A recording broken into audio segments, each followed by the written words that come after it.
Ensuite, si on veut déterminer l'équation de la courbe LM, eh bien, il suffit de reprendre la demande de monnaie. Donc, en fait, la courbe LM, juste pour préciser, en fait, c'est bon, pas une symétrie de Yes, hein, mais c'est la même logique, en fait. Ça va représenter l'équilibre sur le marché de la monnaie, tout, voilà, entre l'offre et la demande de monnaie. Donc, juste l'offre de monnaie, on la considère comme constante. Donc, comme pour le cas des dépenses publiques, on va mettre M bar. Et donc, en fait, nous, tout ce qu'on veut, c'est équilibrer M et L. Voilà.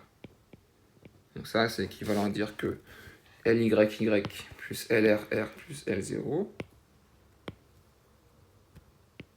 c'est égal à, donc là, la demande de monnaie, hein, c'est égal à l'offre de monnaie, M bar.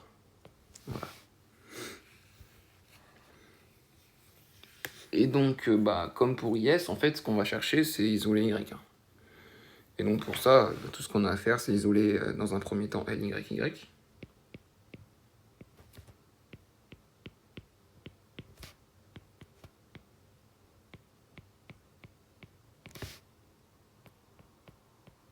Comme ceci. Et on divise le tout par LY. Donc, comme pour Yes, il faut que ça soit une fonction de R. Donc, on va mettre en évidence le coefficient directeur, la pente, en fait. Donc, juste pour... Je vais décomposer pour que ça soit plus visible. Donc là, c'est ça. C'est bon, en fait, hein, mais c'est moins beau, comment dire. On met moins en évidence la relation. Faut le montrer, qu'on ait bien compris. En fait, Y, eh bien, c'est égal à moins LR sur NY fois R, ok, plus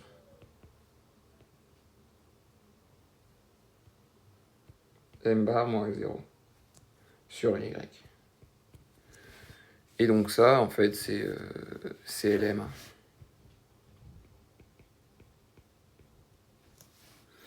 Pour tout R, hein,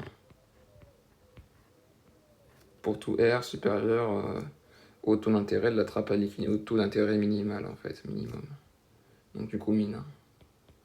Indice mine. Et donc du coup, eh bien, on a juste à représenter. Hein. Bon là, j'ai pas fait la dérivée et tout, mais bon, on comprend quand même. Donc on a R, on a Y. Donc admettons qu'ici on a R mine. Donc la trappe à liquidité. Eh bien, donc AR mine, eh bien, on a là où c'est constant en fait, hein, où ça ne bouge pas. Et là, une fois qu'on dépasse R mine, eh bien, on a LM. Voilà. Donc ça, c'est l'équation de la courbe LM, tout simplement.